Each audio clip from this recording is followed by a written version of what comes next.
소쿨 극장의 재미있고 기이한 옛 이야기는 앞으로도 훈훈하고 좋은 이야기만을 골라서 같이 즐기려고 합니다. 오늘은 외아들의 병을 고치려고 호랑이 수염을 찾아 나선 겁없는 여인에 관한 이야기입니다.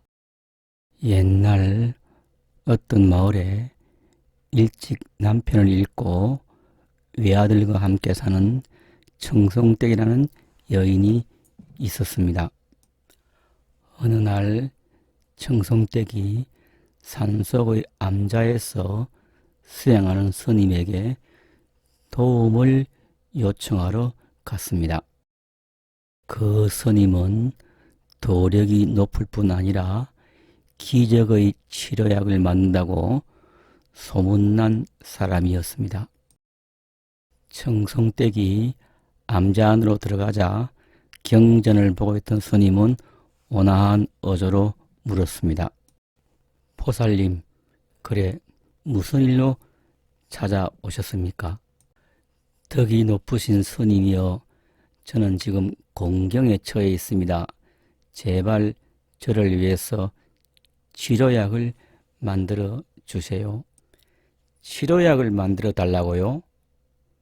스님은 눈가를 가늘게 찌푸리며 못마땅하다는 듯이 툴툴 거렸습니다. 청송댁은 거듭 고개를 조아리며 하소연했습니다. 스님께서 저를 도와주지 않으시면 저는 끝장이랍니다. 스님은 청송댁의 사정이나 들어보기로 했습니다. 그래, 무슨 병이 들었길래 이렇게 다급하십니까? 금쪽 같은 제 외아들이 병이 들었습니다. 아들은 지난 3년 동안 전장에 나가서 싸우고 왔습니다. 그런데 돌아와서는 그 누구와도 이야기하려 들지 않습니다. 제가 말을 해도 듣고 있지 않는 것 같습니다. 말을 하는 경우도 거의 없습니다. 식사를 할 때도 음식이 입맛에 맞지 않으면 상을 밀치고는 그냥 나가버립니다. 논에 일하러 나가서도 일은 안 하고 언덕에 앉아 먼 산만 바라보고 있답니다. 그건 보살님의 아들뿐 아니라 전쟁에서 돌아온 사람이면 다들 그런다오. 못 볼 것을 너무 많이 본 탓이겠지. 나무간시연 보살. 그리고 또 계속해 보시오. 스님, 제발 아들을 예전처럼 상냥하고 착하고 성실한 사람으로 만들 약을 지어주세요. 이 세상에서 제 소원은 그것뿐이랍니다. 아, 예전에 아들을 되찾을 수만 있다면 무슨 일이라도 하겠습니다. 제 목숨이라도 내어 놓겠습니다. 하하하, 이렇게 간단한 일을 가지고 목숨까지야. 좋소, 내가 고민해 볼 터이니 사흘 후에 다시 찾아오도록 하시오. 약속한 날이 되자 청송댁은 스님의 암자로 다시 갔습니다. 청송댁을 본 스님은 곤란한 표정을 지었습니다. 치료약을 만들 수는 있을 것 같은데 한 가지 문제가 있습니다. 예, 무슨 문제가? 약재가 많이 필요한데 제일 중요한 재료가 없습니다. 어떤 재료가 없습니까? 살아있는 호랑이 수염이 필요합니다. 예? 스님, 제가 그걸 무슨 재주로? 보살님이 목숨이라도 내어놓겠다고 하지 않았소. 꼭 필요하니 보살님이 구해오시오. 스님은 이 말을 하고 난 뒤에 돌아앉아서 경전만 들여다보고 있었습니다. 집으로 돌아간 청성댁은 어떻게 하면 살아있는 호랑이 수염을 구할 수 있을지 곰곰이 생각했습니다. 며칠을 고민하다가 마침내 결단을 내렸습니다. 밤이 깊어 세상이 고요할 때 청성댁은 고깃국이 담긴 함지박을 머리에 이고 집을 나왔습니다. 그리고는 호랑이가 살고 있다고 알려진 산으로 갔습니다. 첫날은 호랑이가 있는 동굴에서 멀리 떨어진 곳에 함지박을 내려 놓았습니다.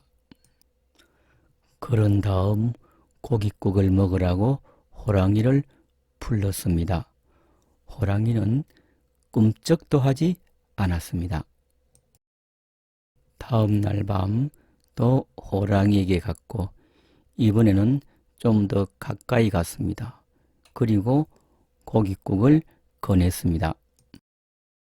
그렇게 매일 산으로 올라갔고 매번 전날보다 조금 더 가까이 호랑이 동굴로 갔습니다. 호랑이는 점차 그녀가 오는 곳에 익숙해졌습니다.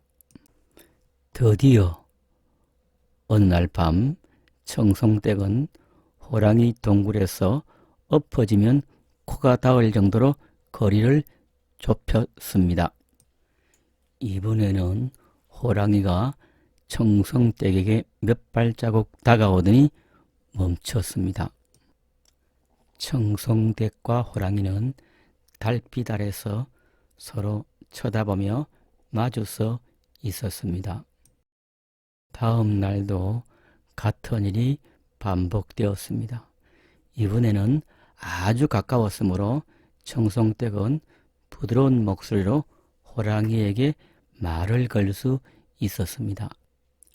다음 날 밤 호랑이는 청성댁의 눈을 조심스럽게 쳐다보더니 마침내 함지박의 고기를 먹기 시작했습니다. 그날 이후로 청성댁은 호랑이가 그녀를 기다리고 있다는 것을 알 수 있었습니다. 호랑이가 고깃국을 다 먹고 나면 청성댁은 손으로 호랑이의 머리를 부드럽게 쓰다듬을 수 있을 정도가 되었습니다. 그렇게 반년이 흘렀습니다. 청성댁은 호랑이의 머리를 쓰다듬어 준 후 말했습니다. 호랑이야, 착하지? 네 수염을 하나만 뽑아가야겠어. 그러니 너무 화내지 말아줘.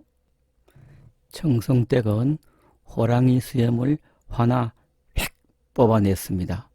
호랑이는 청성댁의 걱정과는 달리 화를 전혀 내지 않았습니다. 청성댁은 손에 호랑이 수염을 꾹 움켜쥔 채 반은 뛰고 반은 구르면서 산길을 내려갔습니다. 다음 날 해가 뜨기도 전에 청성댁은 스님의 암자로 갔습니다. 스님, 호랑이 수염을 드디어 구해 왔습니다. 스님은 호랑이 수염을 받아들고 이리저리 살펴보더니 부엌으로 가서는 아궁이 불 속으로 휙 하고 던져 넣었습니다. 아니 스님, 지금 뭐 하시는 거예요? 저는 목숨을 걸고 구해왔는데. 그러자 스님이 물었습니다. 호랑이 수염을 어떻게 구해왔소? 청성댁은 손짓, 발짓을 해가며 지난 반년 동안 그녀가 고생했던 일을 죄다 말했습니다. 그러자 스님이 말했습니다. 맞아요. 바로 그거예요. 보살님은 호랑이를 길들였고 마침내 호랑이의 믿음과 사랑을 얻었지요. 그 말을 들은 청성댁이 입술을 쫑긋거리며 쏘아붙였습니다. 하지만 스님이 불 속에 던져버렸잖아요. 이제 그동안의 노력이 아무런 소용이 없게 되었어요. 스님이 즐거운 표정으로 활짝 웃으며 말했습니다. 아니, 절대 그렇지 않소이다. 내가 보살님께 하나만 물어봅시다. 사람이 무섭소? 호랑이가 무섭소? 그거야 호랑이가 더 무섭죠. 보살님이 반년 동안 인내심을 가지고 친절과 사랑을 베푸니 검수인 호랑이도 마음의 문을 열었습니다. 그랬어요. 사납고 피해 굶주린 호랑이에게도 사랑과 믿음을 얻어내는데 아들로부터는 얻어내지 못할 이유가 무엇이 있겠소? 집에 가시오. 가거들랑 호랑이에게 하듯 아들에게 해보시오. 스님의 말을 듣고 나자 청성댁은 잠깐 할 말을 잊었습니다. 그러다가 홀연 침침해졌던 눈이 환해지는 것 같았습니다. 스님이 깨우쳐준 가르침을 마음속 깊이 새기면서 청성댁은 천천히 산길을 내려왔습니다. 참고자료는 조한나 고울이 편집하고 서미석에 옮긴 세계에서 가장 사랑받는 200가지 이야기 3편, 김혜경, 신윤복, 김홍도의 그림, 고려 몽골의 전쟁, 임진왜란 진주성 전투 그림, 서울 관악산 연주대와 연주함, 전남 해남 달마산 도솔암 사진이었습니다.